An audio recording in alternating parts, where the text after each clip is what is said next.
is a Southern sin. Breaking news special.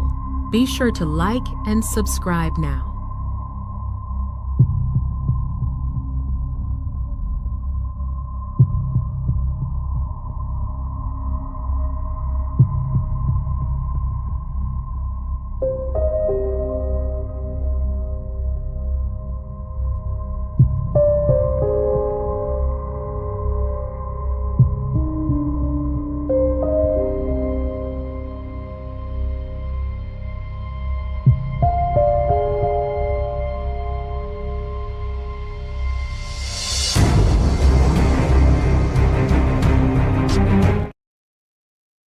Today, we're uncovering the tragedies of a young woman from Goa who left everything behind for a promised life in America.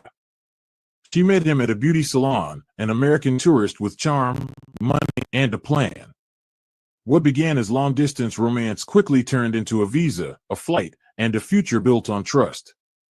But just weeks after arriving in Michigan, her messages stopped.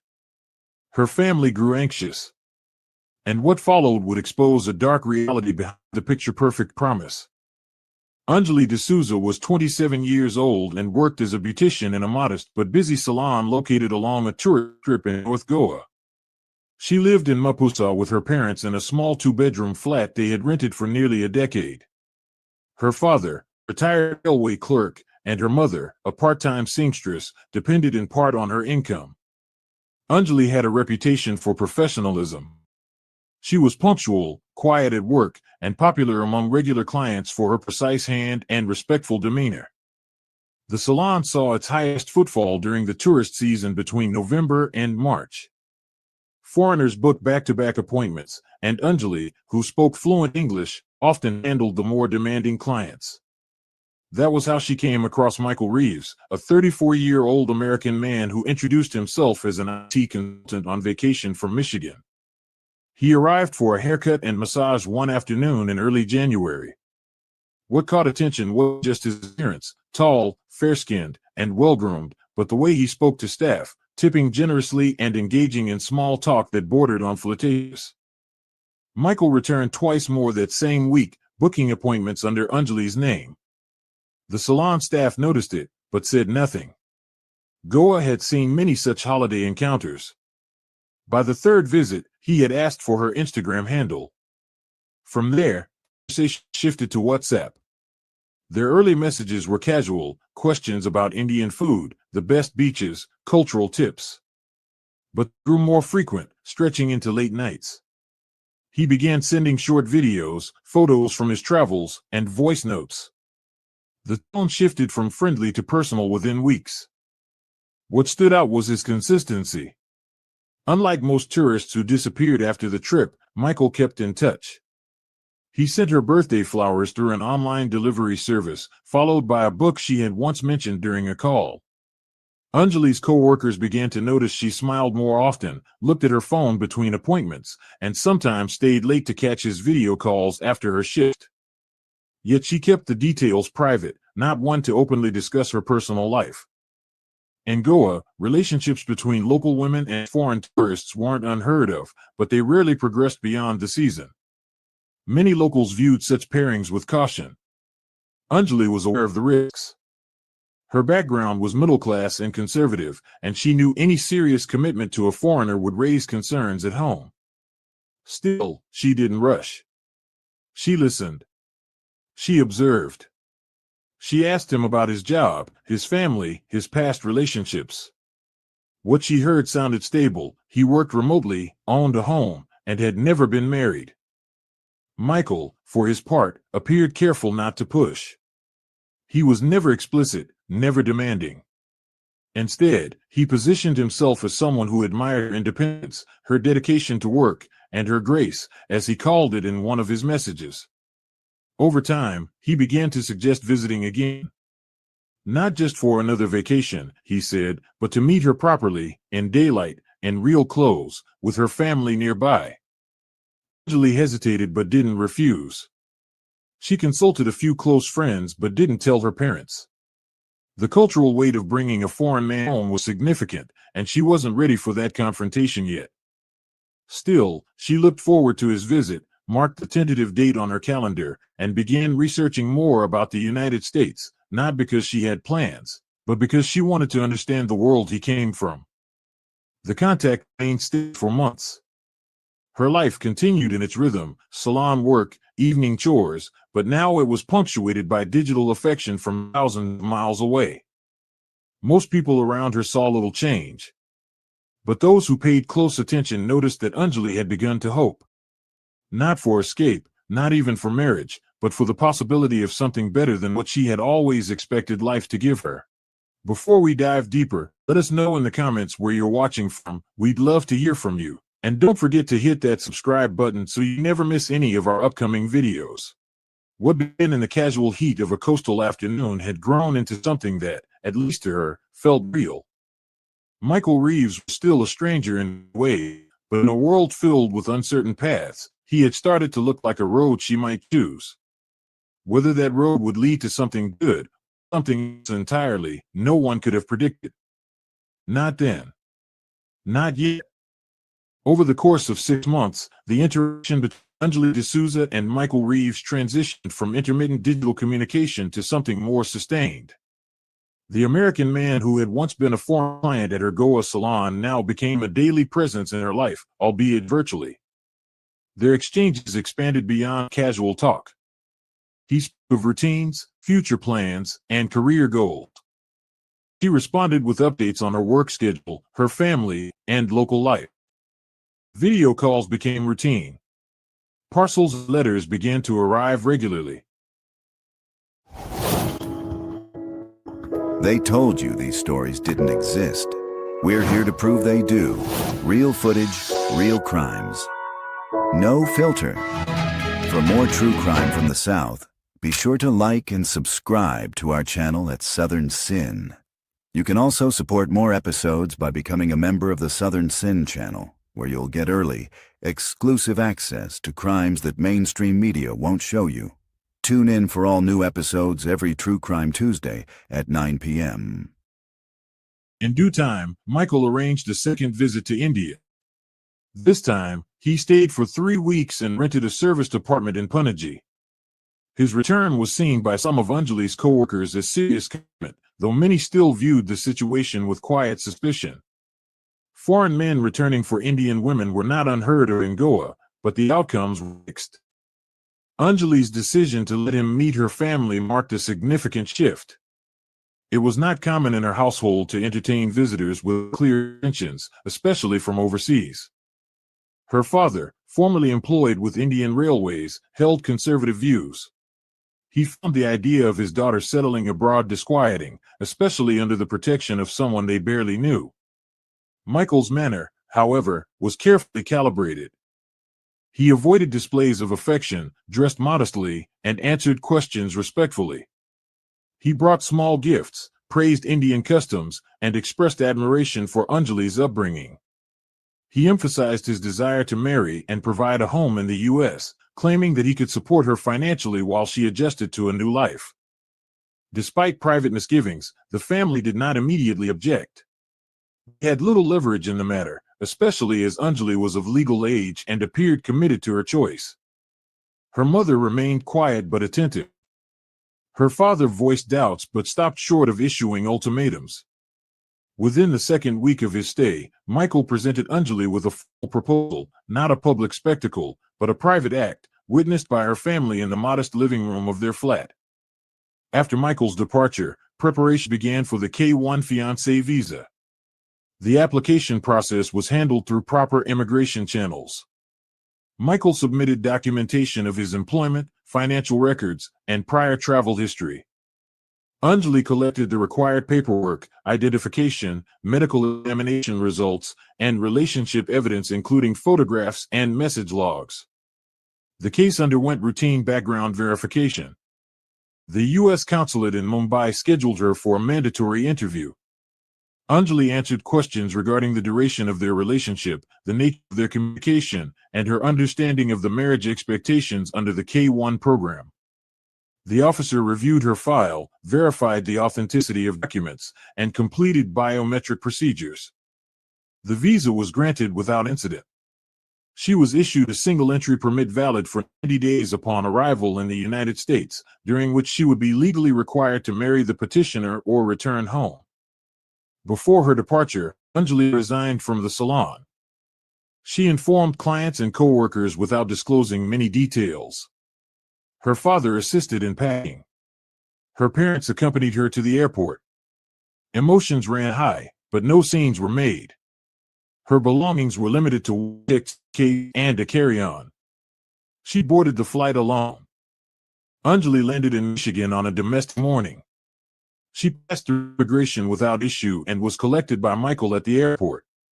Her new address was registered as his suburban residence outside Grand Rapids.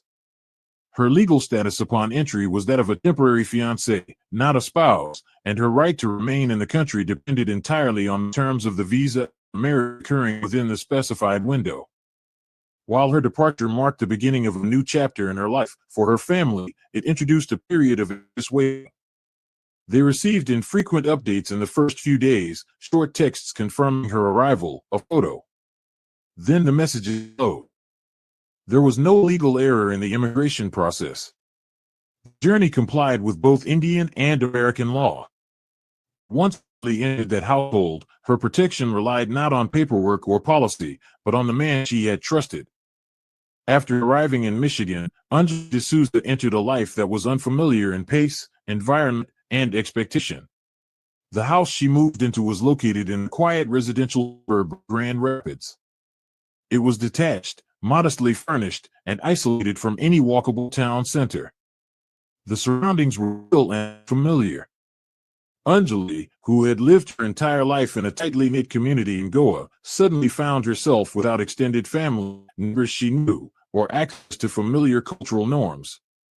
Initially, there were no signs of overt conflict. Michael Reeves maintained a surface-level routine. He worked remotely from home, kept to himself, and handled all financial matters. But subtle restrictions began to appear almost immediately. Anjali was not given a set of house keys.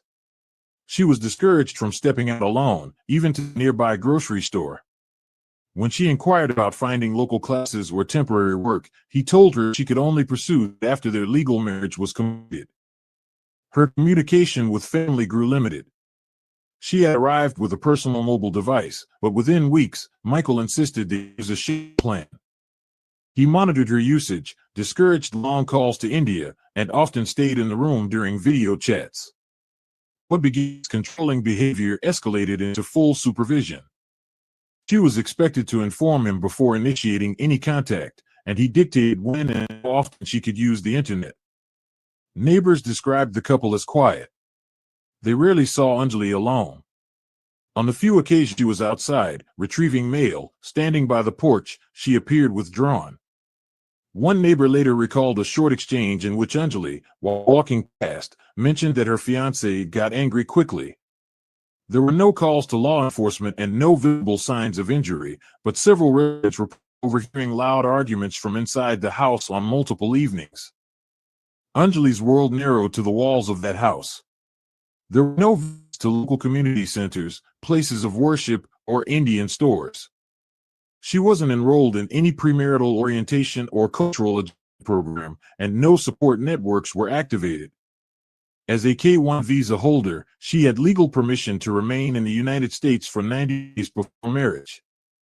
Until that deadline, she was neither a spouse nor a resident. Her immigration status was tied exclusively to Michael's and to marry. As the weeks passed, Anjali's contact with her family decreased. What had once been regular video calls became irregular text messages. Her parents in Goa began to express concern, especially when she missed important festivals and family occasions without explanation. Attempts to reach her directly were unsuccessful. Michael would sometimes respond instead, assuring them that she was busy or resting. On the 74th day after her arrival in the United States, Anjali vanished. The date fell just under 2 weeks before the deadline to solemnize the marriage under the terms of her visa. Michael informed a neighbor that she had left the house after an argument. Later, when questioned by local authorities, he stated that Anjali had run away, and he had no knowledge of her whereabouts. He claimed she was emotionally unstable and may have left terror cleared her mind. It was her father in Goa who first raised the alarm. After multiple unanswered messages and 2 weeks without any contact from his daughter, he contacted the Indian embassy in Washington, D.C., which advised him to file a formal missing person report with the local police in Michigan. That report, routed through proper diplomatic and law enforcement channels, triggered the initial outreach by authorities to Michael Reeves. Initial police response treated it as a possible voluntary disappearance. Michael presented himself as cooperative. He stated there had been no physical altercation, no threats, and no signs of struggle. He allowed investigators limited access to the house, but maintained she had taken some of her belongings and simply left. However, when authorities contacted her family, they confirmed they had not received any message from her, not even a brief call or forwarded email. The lack of communication raised immediate red flags. Anjali had no known contact in the U.S., no income, and no transportation of her own. Her visa status was pending marriage, and her legal presence in the country was under scrutiny. The idea that she had independently disappeared without a trace and without informing her family conflicted with her known habits and personality. We've had 911 called 3 times to my new town. At 9 p.m. Though no formal charges were filed at this stage, law enforcement opened an active missing person investigation. Michael remained in the house she was last seen. There were no public alerts issued, and no media coverage was initiated. But within the local precinct, questions began to form about the nature of control, the absence of oversight, and the fragile position of a foreign national whose life had depended entirely on trust. When Anjali D'Souza was officially reported missing, initial attention was given to Michael Reeves's account. He told officers that they had argued, that she stormed out of the house, refusing to say where she was going. He characterized her as emotional and unstable, suggesting she needed time alone. In the absence of immediate signs of violence, the theory of voluntary disappearance was not ruled out. But as the investigation progressed, inconsistencies in his story began to emerge. Detectives obtained a search warrant and entered the residence to document the interior and recover potential evidence. Several details stood out.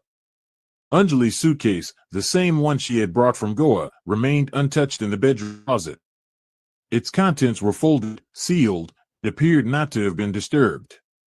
Her passport, which should have been with her personal items if she truly left, was found concealed in the back of a kitchen drawer, behind utensils. Her toiletries were neatly arranged in the bathroom. All pairs of shoes, including the ones she frequently wore outdoors, were accounted for. Nothing about the scene supported the idea that she had left voluntarily or in distress. There were no signs of packing, no missing items, no recent activity on her phone or bank account. Her immigration status was still pending, and she had no transportation, employment, or close contacts in the area. These facts, combined with the inconsistencies in Michael's statements, shifted the tone of the inquiry from routine to suspicious. As part of standard procedure in suspected foul play, investigators requested a cadaver dog to sweep the premises. The dog showed interest near the entrance of the garage and then gave a full alert beside a stack of storage bins. One plastic container was positioned beneath a large, dusty tarp and appeared recently wiped down, in contrast to others. The lid was sealed with tape. Officers opened it carefully. Inside, they discovered the remains of Anjali D'Souza. Her body had been wrapped in a bedsheet and further enclosed in layers of plastic. The packaging was tight, clearly designed to prevent odor and detection. The state of decomposition suggested the body had remained in that container for a significant period. There were visible bruises on both arms, along with ligature-like pressure marks on her neck. A traumatic injury to the side of her head indicated blunt force impact. These were not the injuries of someone who had collapsed or died of natural causes. The discovery of the body invalidated Michael's prior statements. He was taken into custody the same day on suspicion of second-degree murder and unlawful concealment of human remains. At the police station, he altered his account. He no longer claimed she had left. Instead, he stated there had been a physical altercation during an argument. He alleged that in a moment of anger, he pushed her, causing her to fall and strike her head. He claimed he panicked, assumed she was dead, and tried to cover it up. Investigators found the revised story implausible. The steps taken after the incident, wrapping the body, putting it in a container, concealing it beneath other objects in a secured garage, and maintaining the appearance of normalcy for days, all pointed to premeditated concealment, not panic. Additionally, he had continued to communicate with neighbors and law enforcement under the false pretense that Anjali had fled on her own. The autopsy confirmed the cause of death as manual strangulation. The pathologist determined that Anjali had still been alive when force was applied to her neck. The blunt force injury to the head was significant but not fatal. Evidence of bruising and broken capillaries indicated a struggle. No traces of alcohol or sedatives were found in her system. She had been fully conscious and aware during the final minutes of her life.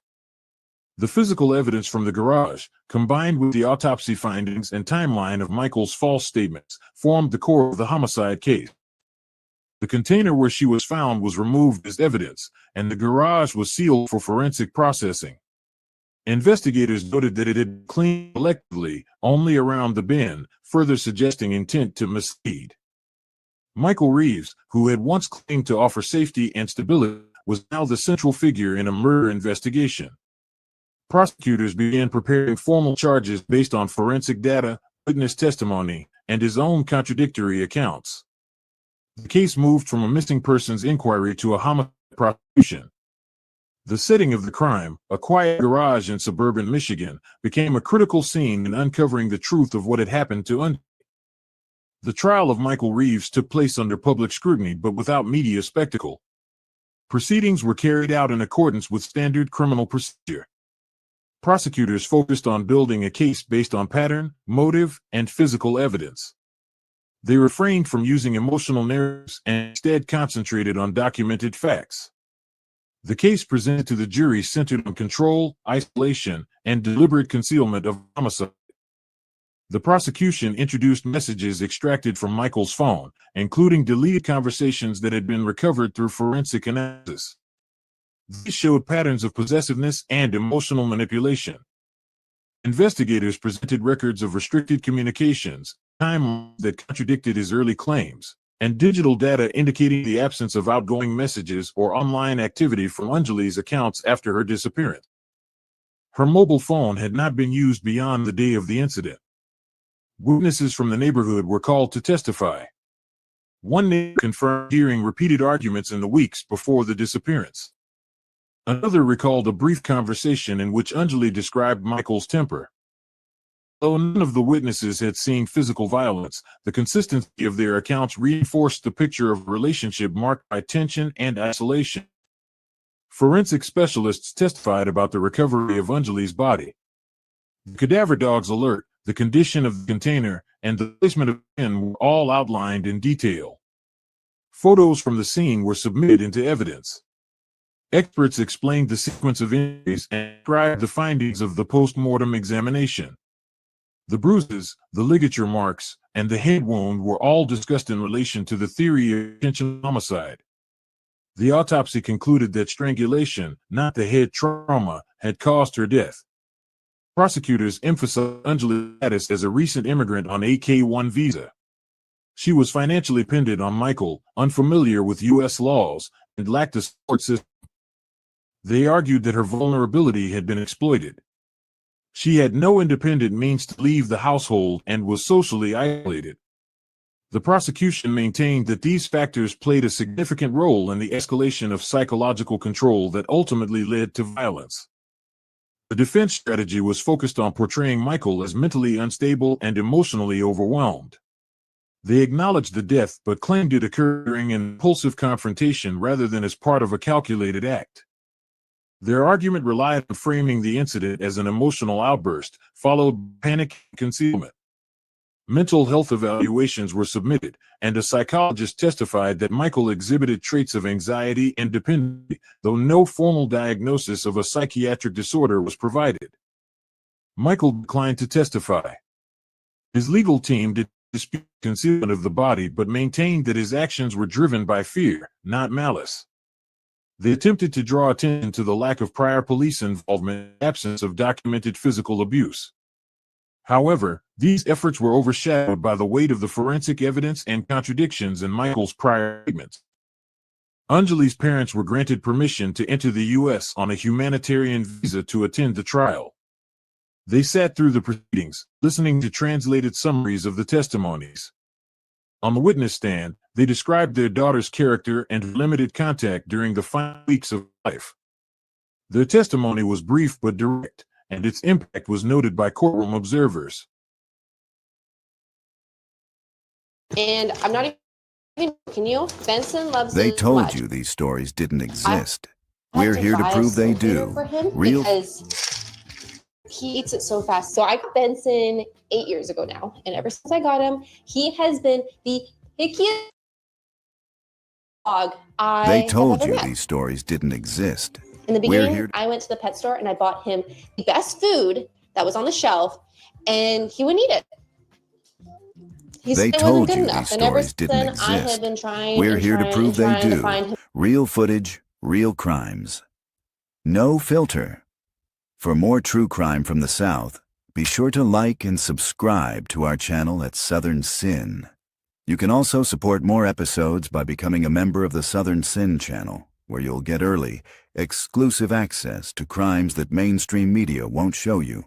Tune in for all new episodes every True Crime Tuesday at 9 p.m. After closing arguments, the jury deliberated for several hours before returning a unanimous verdict of guilty on the charge of second-degree murder. The court determined that the killing was not premeditated but carried out with disregard for human life. Michael was sentenced to 30 years of imprisonment without the possibility of parole. No appeal was filed by his legal counsel within the allotted time frame. The sentencing concluded the legal process. Michael was transferred to a state correctional facility, where he began serving his term. The court sealed several records for privacy, and remaining personal effects were held for further instruction from Anjali's family. The trial left behind no unresolved legal questions, but it highlighted broader systemic issues: the vulnerability of foreign fiancés, the absence of routine welfare checks, and the consequences of unchecked court control behind closed doors. Following the conclusion of legal proceedings, Anjali D'Souza's remains were released to her family. In accordance with cultural and religious customs, her body was returned to India, where a private cremation was conducted. The ceremony was held in Goa, attended by close relatives and a small group of acquaintances. No media presence was allowed. Her ashes were scattered locally, and no formal memorial was erected. The family declined interviews and maintained silence in the weeks that followed. Although the case did not receive extensive coverage in traditional news outlets, details of Anjali's death circulated through social media platforms. Online forums and diaspora networks discussed the implications of her story, particularly in the context of international marriages involving significant legal and financial dependency. Commentators noted the absence of structured support for Indian women leaving the country under K-1 visas or similar arrangements. These discussions, while fragmented and largely informal, raised questions about the lack of institutional oversight and the vulnerability of women entering isolated domestic settings abroad. Several women's rights organizations in India issued statements urging authorities to reevaluate the current systems that process and prepare outbound brides. Their focus remained on pre-departure education, counseling, and legal literacy. These groups emphasized the need for clear guidelines and better communication between families and consular services. Though no legislative changes occurred in direct response to the case, the incident became part of advocacy material used in workshops and informational sessions across a few urban centers. In Goa, the salon where Anjali had worked made a small but permanent gesture. Her final staff photo was framed and placed near the reception area, without inscription. The display was not accompanied by any explanation to clients. It was a quiet reminder among those who had known her. Her former co-workers continued their routines, but many described a noticeable shift in mood during the months following her disappearance. New employees were told her story in general terms, often without mentioning the specifics. Michael Reeves's property in Grand Rapids was eventually listed for sale. The house had remained vacant during the trial and had been held under court authority pending the resolution of probate and legal forfeiture procedures. It was cleared of personal belongings, and the garage, once a site of forensic interest, was renovated before the sale. There was no public disclosure about the new ownership. The neighborhood moved on without visible commemoration or comment. The room where Anjali had stayed during her brief time in the United States was documented thoroughly during the investigation and photographed for evidentiary purposes. After the sentencing, the contents were cataloged and boxed. Some items were returned to her family, while others were retained as evidence until the closure of all legal matters.